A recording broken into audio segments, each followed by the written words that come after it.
Hello guys, જય માતાજી.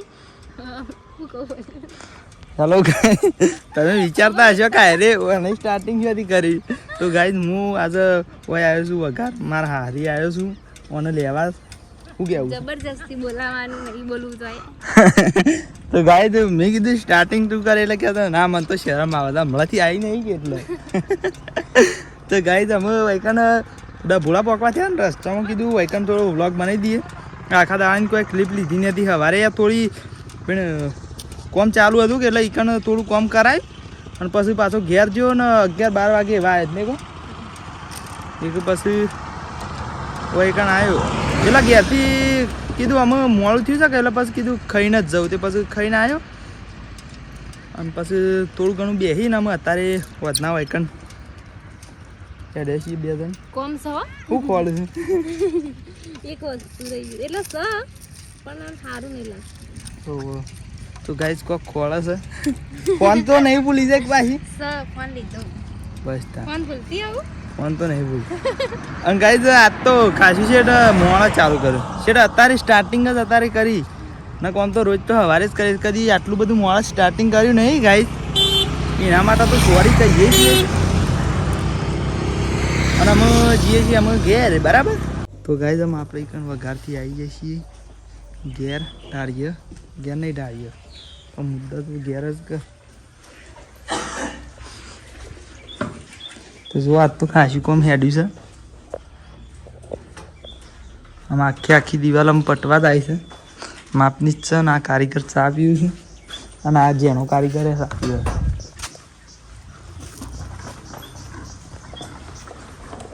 આ બાજુ બેસ્યો દોવાય છે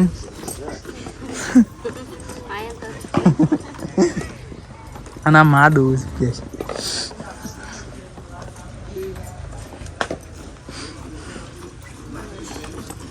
બસ તો ગાઈસ બસ કહી દીધું છે.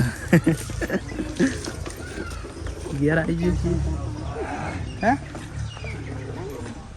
શું કહે છે? થોડો જ ઉતારે સાથ શું કહેવું ગાઈસ થોડો જ ઉતારે. તો ગાઈસ બન્યા રહે. તો ગાઈસ ફાઇનલી અમે આપણે વાગન ગોગા મહારાજના મંદિર દર્શન કરવા આવી જાય છીએ જુઓ. અને મારા વાઈફ એમ કહે છે કે જુઓ કે જાણા મોટી મકાઈ છે જો હો હમણાં એમ કહે કે જાણા મોટી મકાઈ છે. ગાઈસ હું પાછળથી એવા ચાલુ છું કારણ કે માવડીમાં એ આરતી થતી હતી કે એટલે તો કહે છે તમે ખાતર એવું નાખ્યું પણ ગાઈસ ખાતર એવું નહીં નાખ્યું બરાબર. અને અમે ઘેર જઈને તમે બતાવીએ બરાબર કે. તો ગાય જો આપણે હા તો ગાય જો આપણે વૈકન ખેતરમાંથી ઘેર આવી ગયા છીએ. પેલું મહારાજ મંદિર દર્શન કરી નાખ્યો અને વયા આવ્યો અને એને દર્શન કરી નાખ્યો અમે બે હોય વૈકન ઘેર બરાબર. કારણ કે ખાસાદારે આવી કે એટલે દર્શન કરો છો. અમારે એવું હશે કે જતી વખતે દર્શન કરવાનું આવીને દર્શન કરવાનું બરાબર. તમારે કદાચ એવું હશે અને જો ઘેર આવીને અમે બધો કોમું વળી ગયો છીએ. મેં તો હજી લુગડો કાંઈ જ બદલ્યો નહીં. કીધું આજ તો વ્લોગ બનાવો કારણ કે સવારે બનાવીને તો ખાસ એટલે હા મમ્મી વાઢવા માંડી છે. શું વાઢીશ મમ્મી? તો ગાઈસ મસ્ત કુબીન ટોમેટોનું શાક કરવાનું છે. જો કોથમીર ખાસી બધી લાવી છે. એક અમને તો નરશે પાછી ગોવિંદને 2 જણા તો ખાસ નહીં મમ્મી. હા બટાકો છે ને. તો ગાઈસ મને તો છે ને કુબી અને ટોમેટોની ભાવે છે ને પેલા બટાકાની ભાવે છે. એટલે મારે તો કોઈ વાંધો નહીં પણ ગોવિંદને ખાસ એવું ભાવતું નહીં નહીં કોઈ મમ્મી. ખરી વાત છે. હવ ગાઈસ પાપડીઓ હતી પણ કેવું છે કે પછી કાલ પાપડીઓ કરીએ ને તો હા તો કોઈ વાંધો ના. આ પેલી સુલી ગઈ ના પણ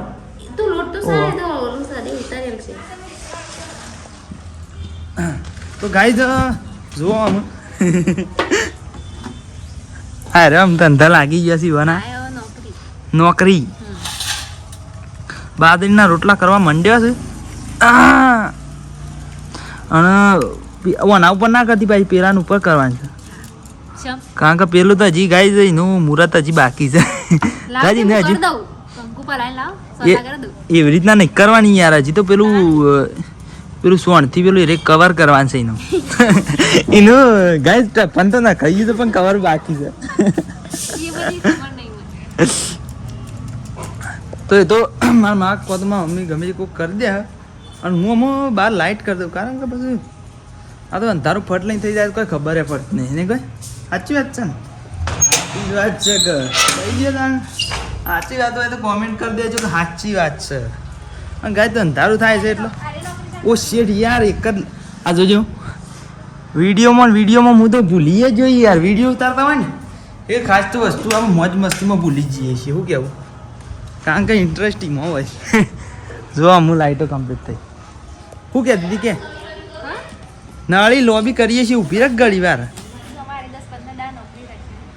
ઓ વાહ તો ફરીથી કહી દેજે એક વખત 10-15 દા નોકરી રહેશે હારી. તો કહી દે 10-15 તારા તો નોકરી રહેશે જ અને મારી મમ્મી કોક કહે છે મમ્મી એવું કીધું એ જે કીધું પાણી ટોકા નાખ નળી ભરાઈએ ને તો હવારે મલ્લા હું સાલી પાણી ભરો તો તોય કાઢું પણ વાત સાચી છે તો નળિયા ભરાઈ દઈએ અને ગાય થંબનેલનો ફોટો લેવાનો છે અમને અંધારું થાય ના હોય મારે થંબનેલનો ફોટો લઈ લઈએ એવું કેવું ઉપર જે આપણે વિડીયોના ઉપર પોસ્ટર મેકીએ એ મજબૂત મેકવું પડશે કારણ કે યાર એના સિવાય તો વ્યૂઝ નહીં આવતા નવા સબસ્ક્રાઈબર કોઈકને સારું ગમી જાય અને વ્યૂ આવું તો સારું કે આપણે નવા ક્રિએટર છીએ એટલે યાર તો બસ આટલે તો વ્લોગની એન્ડ કરી દઈએ બરાબર કારણ કે આ તો હવે ખાસ ઉતાર્યો નતો એના માટે તો સોરી ગાઈસ ફરીથી એક વખત કહી દીધું કારણ કે પેલી ડભોળા આપણે પેલી ઉભા રહ્યા ને તાણી મેં તમારે સોરી તો કીધું હતું બરાબર પણ ફરી એકવાર સોરી કહી દીધું છે તો ગાઈસ સોરી અને કાલે એક મસ્ત એક વસ્તુ છે આપણે ઘણા દાડાથી વેઇટ કરતા હતા અને એ વસ્તુ કાલ કરવાની છે તો કાલ એની વસ્તુ તો કાલ જ કહેવું બરાબર કાલના વ્લોગમાં તમને જોવા મળી રહેશે આજ તો કોઈ કહેતો નહીં બરાબર આટલો વ્લોગનું એન્ડ કરી દઈએ બરાબર જય માતાજી.